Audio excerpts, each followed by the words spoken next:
Kira usah sok keminter.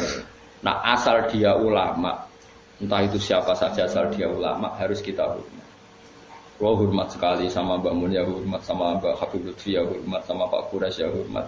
Asal dia orang alim alama pasti bacanya banyak, pertimbangannya banyak. Kecuali dia alim itu aku gak percaya. Tapi beliau-beliau itu kan orang alim. Terus kalau beliau berstatement hukum itu apakah hukum fikih apa hukum tahapan kita kan tidak tahu dia wong alim. Kadang wong alim fatwa itu hukum tahapan bukan hukum sebenarnya. Misalnya gini, orang Indonesia itu rata-rata cara berpakaian gitu. Itu diputuskan bilang nggak apa-apa. Ternyata bilang nggak apa-apa itu dalam proses tahapan, bukan hukumi yang sebenarnya. Saya tak contohnya paling gampang. Ben kowe roh ngaji, ojo sidik-sidik nyalano wong. Rasulullah itu pernah ditanya orang, ya Rasulullah, saya ini mau masuk Islam. Tapi penyakit dasar kula niku bodoni. Napa boleh kula salat, zakat tapi tetap asal bodoni? Jawab Nabi, gak apa-apa. Wis penting salat. Sause wong iku mirip dapat protes ya Rasulullah, apakah engkau ngalalo bodoni? Gak bodoni ora halal. Tapi kok jenengan ngolehi ketika wong iku gawe kontrak tetap oleh bodoni, mergo iki mergene maklar rezekine kok bodoni. Jawab Nabi, engkau angger sering salat, ra jijik-jijik dhewe mbek bodoni. Berarti ketika Nabi tidak mengharamkan bodoni itu bukan hukum sebenarnya, ini hukum tahapan. Apa hukum tahapan? Ini yang paling angel ning bab fiqh dakwah, mana disebut fiqh dakwah. Ada hukum itu tidak sebenarnya, tapi itu tahapan. Misalnya aku ketemu cah Jakarta, mondok ning nggonku misalnya, cah wedok, biasanya katokan cekak. Tak kon jilbaban langsung kangelan.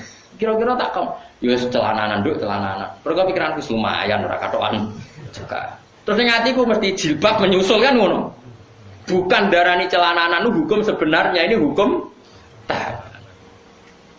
Saiki kowe nglatih cah cilik poso, langsung maghrib tak beduk. Beduk. Terus pun, wah ini ajaran sesat, poso setengah hari. Dia seneng drengki mbek wong. Iku jenenge hukum tahapan, tidak hukum sebenarnya. Mulane kula sing penting asal sing ngomong wong alim saleh. Tak baleni nek wong alim saleh. Saleh tok ora alim ora cukup. Mergo ilmune ra akeh. Alim tok ora saleh ya fasik jenenge alim ora saleh ya kacau juga. Lah titenane piye yo? Dadi alim tok ora. Nah alim titan-titani dhewe biji-biji dhewe. Tapi Nabi itu figur yang luar biasa. Kadang-kadang Nabi itu ngendikan seperti itu. Ana wong memang ana wong salat tapi pamit ijek bodho. Nek Nabi gak apa-apa sing penting salat. Setelah orang itu mirip sahabat protes, berarti engkau membolehkan bodoni? Jawab Nabi, orang halal bodoni. Sayan haru ma yaqulu aja apal hadise. Ma yaqulu fi sholati. Engkau anggere kulino salat, isin dhewe mbek pangeran, engkau ora jijik-jijik dhewe mbek dosa-dosa sing dilakoni. Iku jenenge hukum tahapan. Napa hukum tahapan? Mane masyhur cerita teng Lirboyo. Ada seorang Gus Nuwakal, senengane pacaran. Kiai ini kakuati mendingin. Ini kisah nyata. Wong iku ya keluargane sing nakal. Dong, kowe pacaran lah, anggere iso maca Sahih Muslim. Apa to? Piye ku? Iso maca hadis kok malah pacaran. Ya tenan. Berhubung itu seneng iku wae. Si cerita aku buse. Tak rewangi sinau Gus nganti walim. Jebule bareng wong alim apa ora iku haram ra sida. Lha iku hukum tahapan jenenge ora kok hukum sebenarnya. Paham ya? Bocah ngono kok ora roh, semane geger sik. Mulane ngaji ben roh dununge hukum. Hukum fikih apa hukum tahapan?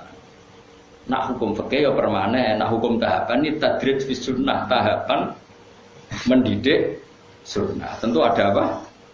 Tahapannya. Tapi tahapan ini tidak menjadi hukum fikih, jenenge fiqh dakwah. Bukan fiqhul ahkam tapi apa? Fiqh dakwah. Ya tapi mau ngaji ini wis jarang.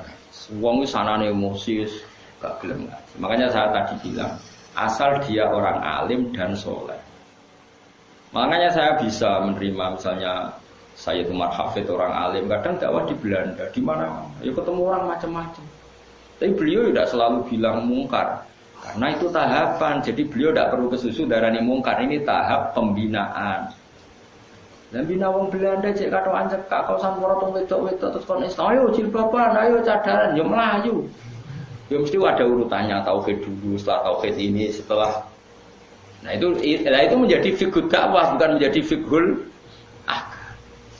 Paham ya? Mulane ngaji ben roh duduk perkara. Lah Rasulullah itu sering melakukan itu. Paham ya? Jadi makanya kalau ada orang ngomong tentang perempuan itu boleh memperlihatkan sesuatu yang menjadi kesehariannya, itu tentu tafsirnya itu macam-macam. Orang boleh berekspresi macam-macam, tapi tentu kita cari yang selamat. Kayak adat-adat kita sudah selamat ya sudah lah, pokoknya jilbaban, sing ketok wajah tok ben bojone ra kliru. Ya sudah, itu sudah lumayan. Tapi apakah cadaran boleh? Ya boleh. Tapi kendaraan wajib ya nanti dulu. Madzhab Abu Hanifah tidak mengatakan wajib. Abu Hanifah ya wong alim Allah. Ya biasa wae. Karena aku takoi. Lah apa blodor iku oleh ya ora oleh. Tapi kowe iso ngatur wong sak Indonesia. Kowe muni haram terus apa wong mendo kabeh. Wong ora melok nglakoni. Malane cara kula kita dilatih dengan fiqh dakwah.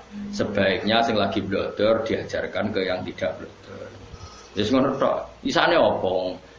Wa ma apa dawuh kanjeng dawuh pangeran lasta alaihim bimusaitir. Nabi sendiri tidak bisa menguasai orang karena diusahakan sesuatu dilakukan dengan kesadaran.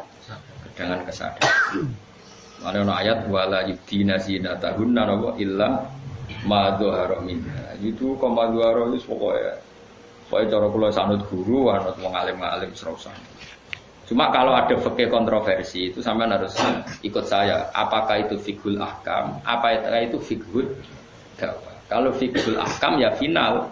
Kalau fiqhul dakwah itu tahapan, apa? Tahapan. Ya mau misalnya kita ponaan ke Jakarta, cekatokan cekak rajin dakwah. Mungkin tahapan kamu pertama kan yang mendesak pencelananan pan. Kan enggak mungkin tahapan pertama langsung jilbaban. Tapi ketika kowe darah nduk yang penting celananan, itu bukan berarti celana itu sudah sempurna. Paham ya? Karena ini masih tahap. Paham ya? Lah ngono jenenge fiqhud dakwah. Jadi makanya masyhur itu kayak Nabi tadi. Ya Rasulullah saya mau Islam, saya mau sholat gini-gini. Tapi saya punya hak bodoni karena mergawe saya itu maklaran agak bodoni ra urip. Dari Nabi, ya Cung. Terus ketika orang itu mirip Ibnu Abbas noal, masa ya Rasulullah engkau boleh nodik ini bodohnya? Aku ramune oleh. Lah kok jenengan mendel mawon. Sayanhahu ma yaqul. Engko nak wis sering salat, sering lafadzno kalimah thayyibah, engko risi dhewe akhire ora bodoni